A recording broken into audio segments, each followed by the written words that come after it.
Mi chiamo Antonietta Lombardi e vengo dal Molise. Sono un capopanel di un gruppo di assaggiatori che si sta ricostituendo e mi invia qui la Camera di Commercio di Campobasso. Il nostro paese è caratterizzato da diverse cultivar. Ci sono per esempio l'aurina di Venafro, che ha un fruttato leggero, è molto antica e ne parla anche la storia di questa cultivar. Poi ci sono anche altre varietà, veramente ne abbiamo 22, tra cui per esempio lo sperone di Gallo, è una cultivar molto bella, caratteristica, che ha appunto la forma dello sperone del gallo e produce un olio veramente di qualità. Ci sono tante altre cultivar, come per esempio la paesana bianca, che la Valle del Volturno ne è piena e ha una caratteristica bellissima di mandorla amara, ha questo sentore di mandorla amara.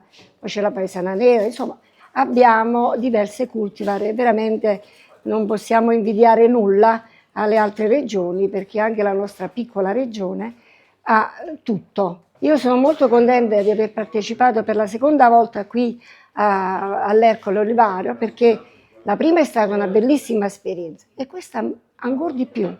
Ogni volta questa esperienza mi carica, poi c'è la possibilità di conoscere le altre figure delle altre regioni e devo dire che c'è sempre un miglioramento e veramente io sono molto contenta di partecipare. Spero che nel prossimo futuro possiamo ancora partecipare e ringrazio veramente la Camera di Commercio di Perugia che fa queste cose veramente bellissime, spettacolari. Grazie. Bene, sono anche il presidente di un'associazione che si chiama Molisero.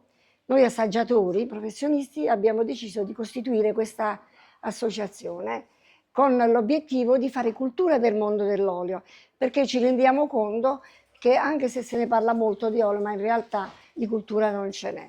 Ancora si continua a fare l'olio come una volta e quindi c'è la necessità che gli assaggiatori devono, diciamo così, indirizzare le persone a fare un olio di qualità.